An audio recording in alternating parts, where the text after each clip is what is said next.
¿Qué tal? Muy buenas noches, bienvenidas, bienvenidos a este programa de televisión educativa, el programa de análisis Mesa Cuadrada. Como cada semana me da mucho gusto saludar aquí en el estudio a Pepe Ureña. Pepe, ¿cómo estás? Buenas noches. Y tenemos como invitada a Lolkin Castañeda. Muchas gracias. Defensora de los derechos humanos, promotora del matrimonio igualitario en este país, en particular en la capital de México. Pero bueno, pues ella tiene estudios en Barcelona, precisamente en políticas públicas contra la desigualdad, una licenciatura en psicología, estudios sobre la mujer y una activista de tiempo completo para que este país vaya modificando su estructura legal por un país más incluyente, más justo, de libertades y de derechos humanos. Desde Londres saludamos también esta noche al doctor Javier Oliva, para que todos juntos platiquemos en esta mesa cuadrada de esta iniciativa, un par de iniciativas que firmó el presidente de la República el pasado 17 de mayo en el marco del Día Internacional contra la Homofobia, que pues son inéditas y que vienen a marcar un antes y un después, y de eso estaremos platicando a lo largo de Mesa Cuadrada. En el tema del matrimonio igualitario propone una reforma constitucional al artículo 4º, pero también reformas y modificaciones al Código Civil Federal para la ampliación de los derechos. Así es. Y si les parece, doctor Oliva, ya está conectado el doctor Oliva, ¿verdad? ¿Ya en Londres? Aquí estoy, aquí estoy. Nos da mucho gusto saludarlo. Igualmente, Gabriel Lolkin, bienvenida. ¿Y qué tal, Pepe? Me da mucho gusto saludarte. Buenas noches. Muchas gracias. Si les parece, pues, Lolkin, nos gustaría que nos compartieras al público, al auditorio de televisión educativa, estas iniciativas sí son un parteaguas, pero en realidad hay antecedentes históricos de una lucha por los derechos y por la inclusión en este país, ¿no? ¿Por qué se dan en este contexto? Bueno, el movimiento social de lesbianas, gays, bisexuales, transexuales en México surge en los años 70, en el 71. Y a partir de ese momento comienzan a denunciarse los actos de discriminación, de violencia, de desigualdad, y comienzan de manera organizada a agruparse alrededor de la búsqueda de derechos plenos. Sin embargo, bueno, 60, 70, 80, 90 y a la fecha, lo que prevalece en nuestra sociedad son una serie de prejuicios para intentar entender el por qué hay unas personas que pueden gozar de todos los derechos y por qué habemos otras personas que debemos ser tuteladas por el Estado de manera diferenciada, es decir, tratadas con desigualdad. Entonces, el proceso que ha tenido el movimiento social pues ha sido en términos de organización, de participación política y de incidencia política. Es así como en el 2009 llegamos en la Ciudad de México a una alianza estratégica para llevar algunos temas que habíamos definido como prioritarios: matrimonio civil igualitario, cambio de identidad jurídica a personas transexuales y transgénero, y leyes por la igualdad, contra la discriminación. Y bajo esa lógica logramos hacer una alianza, quien presidía el socialdemócrata en ese momento era David Razú. Hacemos esta alianza y comenzamos a trabajar de la mano, a construir argumentos, a fortalecer la organización social, y él entra a la legislatura, la quinta legislatura, hacemos una alianza con las izquierdas, y diría, no con todas las izquierdas. La verdad es que el conservadurismo no solamente reside en el PAN, el conservadurismo está en la sociedad, y lo podemos ver en el PT, a veces en Movimiento Ciudadano, a veces en Morena, por supuesto. O sea, es el conservadurismo. Y por eso la construcción ha sido tan cuesta arriba. Y bueno, comenzamos a construir esta argumentación de tal forma que llegamos a el momento de la discusión, 21 de diciembre de 2009, en donde queda claro que el matrimonio civil es un contenedor de derechos, en donde está la filiación, el derecho a tutelar en una pareja, el derecho a suceder bienes, el derecho a conformar un patrimonio común, el derecho a una vida libre de violencia y el derecho también a formar una familia. Eso es muy importante, para que no se entienda que solamente el matrimonio civil igualitario queda en la decisión de unirse en pareja. Claro, no, porque uno de los debates fue, un falso debate fue el tema de la adopción, cuando la realidad es que ni todas las lesbianas ni todos los homosexuales quieren adoptar o queremos adoptar, tanto como no todas las parejas heterosexuales están también en este compromiso de ofrecerle la responsabilidad de ser familia a un niño o a una niña que merezca esta oportunidad, ¿no? Entonces, es un falso debate. Lo que sí es que habemos parejas que tenemos muchos años formadas y que no podemos gozar de los mismos derechos que una pareja heterosexual, casada o no, porque ya ni siquiera es necesario que una pareja heterosexual transite con su acta de matrimonio para poder tomar una decisión en pareja, ¿no? Entonces, bueno, logramos esta votación que permitió hacer a la Ciudad de México la primer ciudad en América Latina en garantizar el matrimonio civil igualitario, y luego, tras la solidez jurídica, la misma Suprema Corte de Justicia ratifica que esto es un derecho y comienza a replicarse en el resto del país, ¿no? Es un poco como ha sido esta trayectoria y también un poco la incongruencia entre el derecho, entre la constitucionalidad de un derecho, cuando la misma Suprema Corte de Justicia dice, sí, es un tema de dignidad, es un tema de derechos humanos, es un tema de igualdad, y vemos que lo que realmente destraba la interpretación de las leyes es la voluntad política y no las leyes mismas, que son las que deberían regirnos, ¿no? Así el desfase en nuestro país. Pepe. Sí, hay una ola mundial en este sentido de evitar la discriminación en materia sexual. En México hablamos de la sentencia de la Corte del 13 de junio pasado, sí, del año pasado, y paradójicamente, casualmente se da 13 días antes que haga lo mismo la Corte de Estados Unidos. Así es. En este momento no estamos simplemente dando el paso, el cumplimiento a la orden judicial. Bueno, por supuesto. A mí me parece que cuando recibimos la iniciativa del presidente de la República, Enrique Peña Nieto, en el marco del 17 de mayo contra la homofobia, me parece que hay una certeza. El presidente tomó una decisión acertada al no seguir limitando y no seguir trastocando la dignidad y el ejercicio de derechos. Por supuesto que sí, pero me queda claro que ese avance era inaplazable.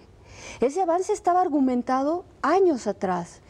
Y esta solidez, vaya, si no vamos a respetar a la Suprema Corte de Justicia, que es nuestra máxima instancia impartidora de justicia en el país, y si no, yo podría no respetarla como ciudadana y me haré acreedora a lo que sea, pero ¿cómo nuestros gobernantes constitucionales se atreven a ignorar una sentencia de la Corte cuando está diciendo claramente que esto es un derecho que tiene que estar garantizado, que los códigos civiles de los estados de la República que reconozcan al matrimonio solo como la unión de un hombre o una mujer, de un hombre y una mujer. Y algunos con fines de procreación. Y incluso. con fines de procreación están siendo inconstitucionales. Pero es el caso de Oaxaca, por ejemplo. Pero ahí hay un mandato específico de la Corte para el gobernador Gabino Cue y el Congreso de Oaxaca. Así es. Y no se ha hecho. Están violando la ley, están desobedeciendo a la Corte. Desde luego, es totalmente inaceptable, es totalmente vergonzoso que los gobiernos de los estados de la República no puedan más que responder a la ciudadanía a base de judicialazos, a base de estos emplazamientos al más alto nivel, y que ni siquiera así son capaces de entender que lesbianas y homosexuales formamos parte de esta ciudad, de esta ciudadanía, de este México, y que nuestra única aspiración es poder ser felices, tener un trabajo, estudiar, gozar de salud, como cualquier otra persona. Entonces, es ahí en donde realmente la pregunta es, ¿qué sucede? ¿Cómo puede ser que tras la declaración del presidente de la República de que este es un tema realmente importante, un año después de que la Suprema Corte de Justicia lo dice, entonces al día siguiente lleven a cabo las iniciativas que antes no pudieron sacar el gobierno de Michoacán y el gobierno de Morelos? Por eso digo, el conservadurismo no está solamente en el PAN, ¿no? Y eso es lo más grave de lo que sigue con esta iniciativa del presidente. Pero vamos hasta Londres con el doctor Javier Oliva.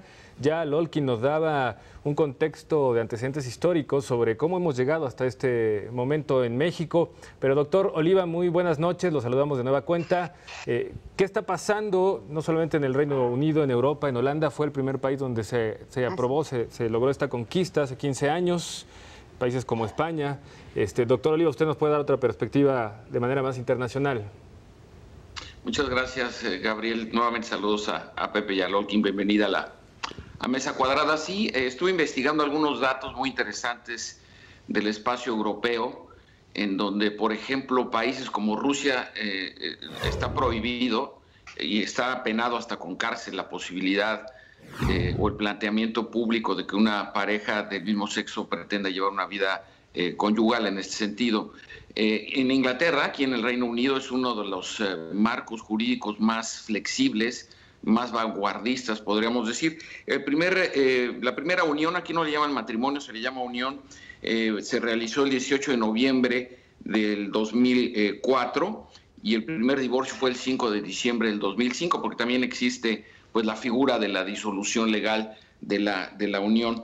Y el país que más recientemente, Gabriel, y que es importante que nuestros televidentes estén enterados, el país que más recientemente se incorporó a esta línea, digamos, de flexibilización y tolerancia fue Italia. Apenas el 12 de mayo, es decir, el 12 de este mes, se aprobó el matrimonio de personas del mismo sexo, como bien señalaba Lolkin, con una notable carga de grupos conservadores, de cierto tipo de perfiles religiosos. Hay que recordar que en países de credo musulmán incluso están condenados a muerte. Entonces, aquí es muy importante señalar que además la tolerancia y se da en un contexto donde, por ejemplo, también el consumo de las drogas también está muy marcado como un aspecto de tolerancia y de pluralidad, la incorporación de distintos grupos étnicos. Es decir, a mí me parece que desde la experiencia de algunos casos aquí en Europa, es notable cómo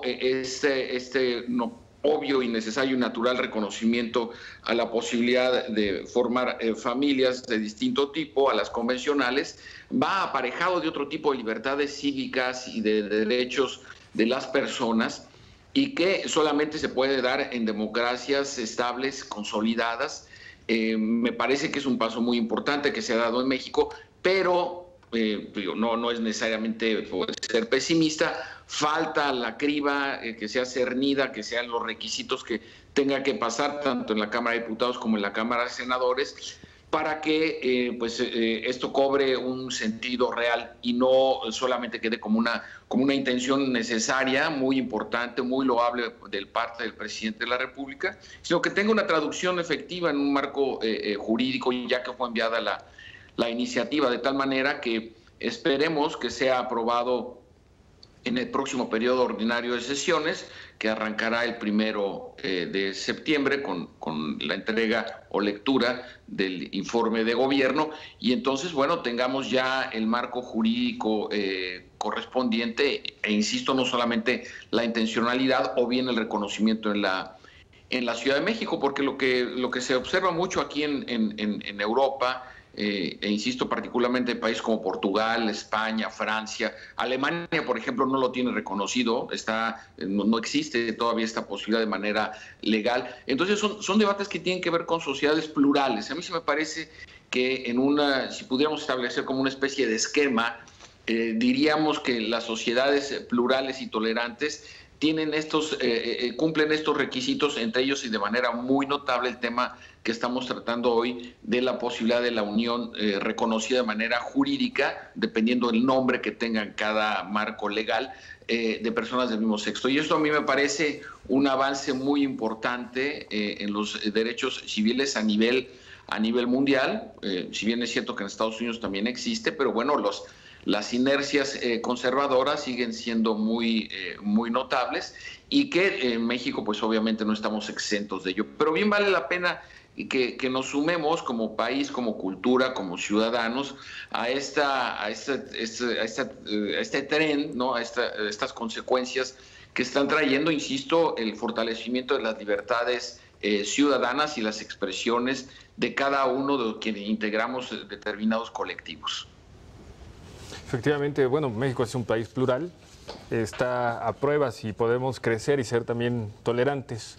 Pepe Ureña. Tolerantes. Fíjate que hay una encuesta de parametría donde habla que 91% de la gente está en contra. O sea, que discrimina a los homosexuales, lesbianas, heterosexuales, todo lo demás. No heterosexuales, no, transvestis. Pero también hay otros datos. La Corte, lo mencionaba al principio del programa, la Corte dijo que había discriminación y en México pasó como si nada. Tú hablabas también hace rato de que era un problema de voluntad política.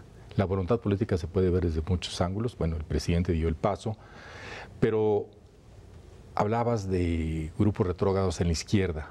Yo recuerdo que Andrés Manuel López Obrador era jefe de gobierno en 2001 cuando comenzó este debate. La Asamblea aprobó las sociedades de convivencia y él se negó a publicar la ley para no echarse encima a la Iglesia Católica, mientras le daba un espacio para la basílica. En fin, ese tipo de cosas. ¿Tú crees que esto cambie la discriminación? Bueno, a mí me parece que la discriminación no va a cambiar por decreto. Sin embargo, el tener leyes claras y argumentos específicos que reconozcan este principio de igualdad ya da un paso más allá para comenzar a acompañar el cambio, no solamente con las leyes, sino en términos culturales. Que esa es una de las grandes iniciativas que acompaña todo este paquete, construir campañas de igualdad y de no discriminación.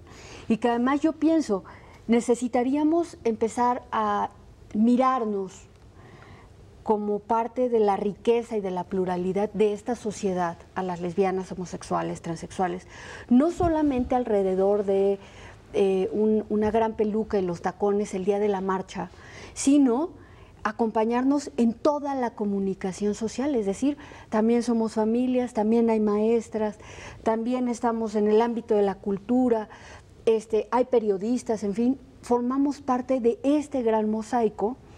Y en la medida en la que vayamos cobrando esta visibilidad y vayamos construyendo este reconocimiento de respeto, de igualdad, entonces podremos ir cambiando de fondo la cultura. El asunto del conservadurismo no va a cambiar, insisto, por un decreto. Ahí la realidad es que tenemos que desnaturalizar los prejuicios. Por ejemplo, durante estos 6 años, en el momento en el que iniciamos matrimonio civil igualitario en la Ciudad de México y hasta la fecha, lo que ha prevalecido en los medios de comunicación, en el Vox Populi, es que se casen, pero que no adopten, porque los niños ¿qué culpa tienen? Y no entendemos que la adopción, insisto, ni todos la queremos, ni tampoco es un asunto que deba decidirse arbitrariamente, sino tiene que ser un tema que se analice caso por caso para identificar quién realmente puede ser la mejor familia para esa niña o ese niño, pensando en el niño y no en los prejuicios de quien asigna una adopción. Entonces, de quien la juzga. ¿Quién puede ser una mamá exitosa? Tal vez una persona soltera, una persona casada con un hombre, una persona casada con una mujer, una persona católica, una persona sin religión, una persona profesionista, ¿quién puede ser? Caso por caso habremos de saberlo. Y por eso lo que necesitamos es tener el procedimiento claro para poder acompañarlo. Otro de los grandes prejuicios que han acompañado y que han hecho turbio el proceso. Dicen, yo respeto, así comienzan, yo respeto a los homosexuales, pero que le llamen de otra forma a su unión. Porque mira, el matrimonio civil es de acuerdo a la tradición mexicana, solo para un hombre y una mujer. Entonces, yo te respeto, pero llámale de otra forma. No, a ver, el respeto no se puede condicionar. O te respeto o no te respeto.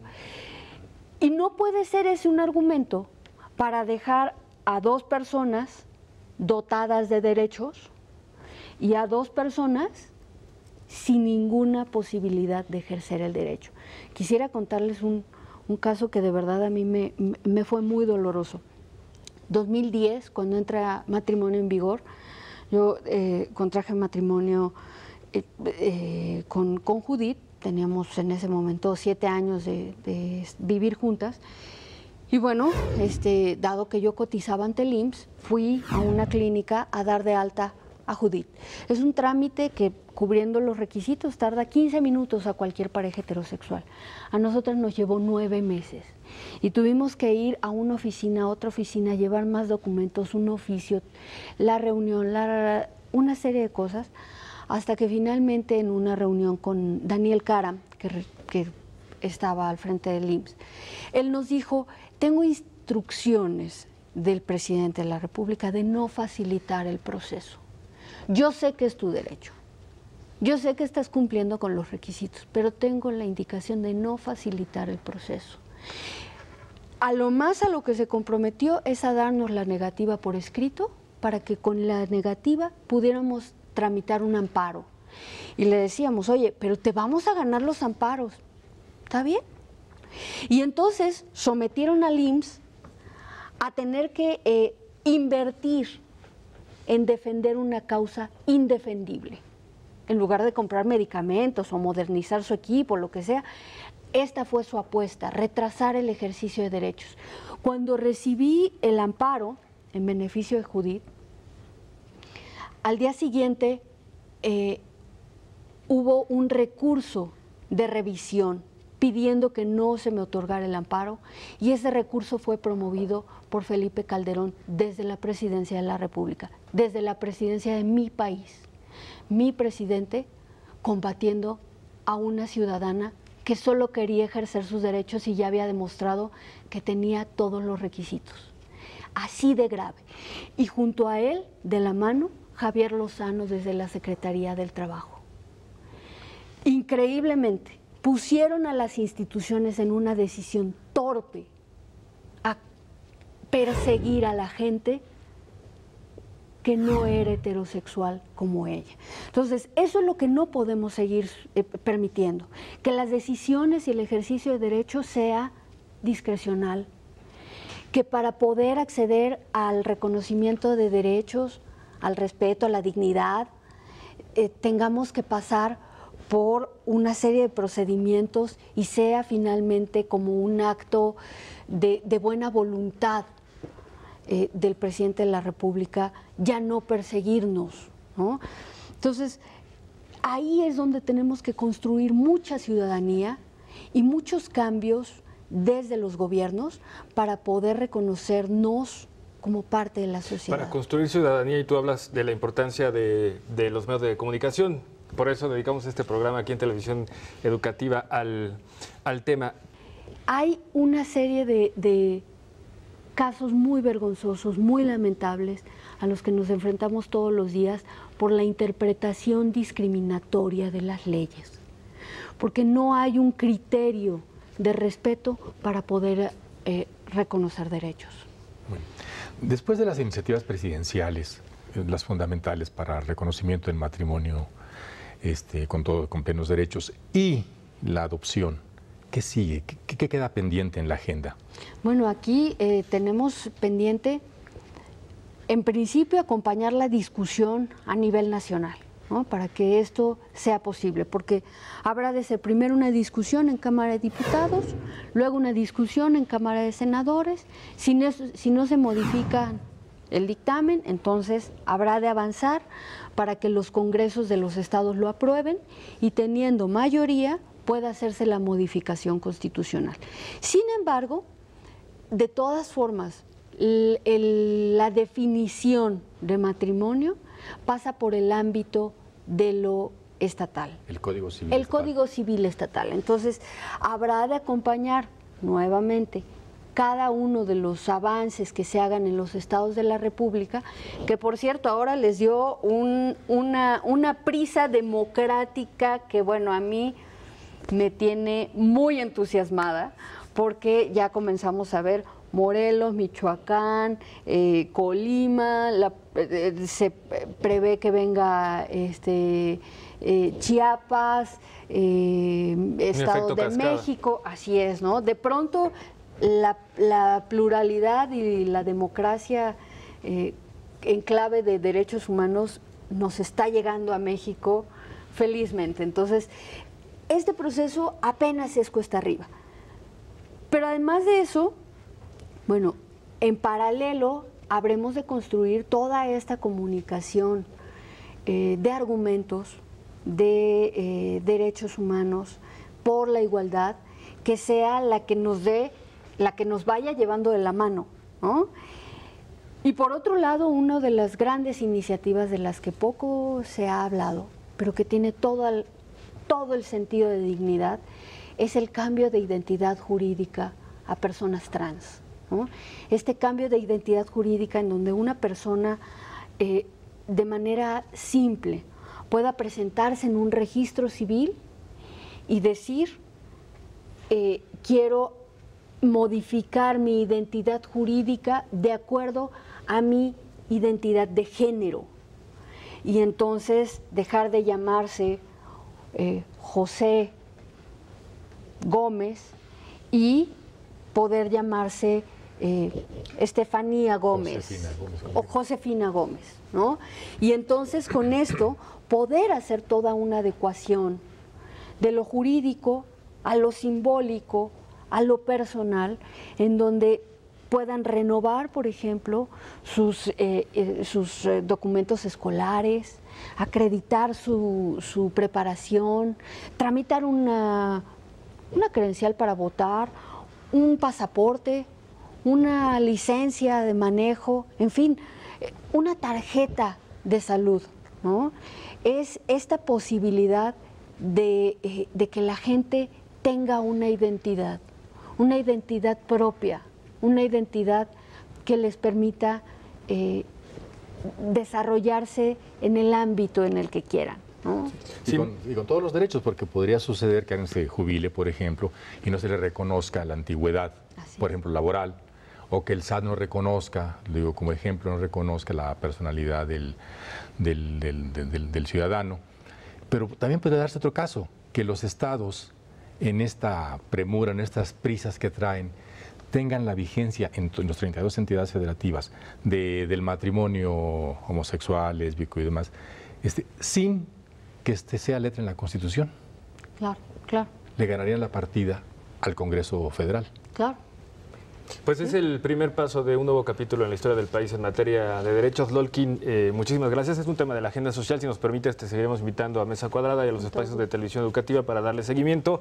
Vendrá todo este proceso en el Congreso, en las dos cámaras y luego en los congresos estatales. Y nos parece un tema importante para nuestro país. Muchísimas gracias por estar esta noche en Mesa Cuadrada. Muchas gracias. Gracias por la invitación. Lolkin Castañeda, Pepe Ureña, buenas noches. Gracias. Y el doctor Javier Oliva desde Londres. Gracias, doctor. Oye, gracias. Oye, me acabo de enterar que México ya fue sancionado por la FIFA por el grito homofóbico, digo, como ejemplo de nuestro atraso cívico, ¿no?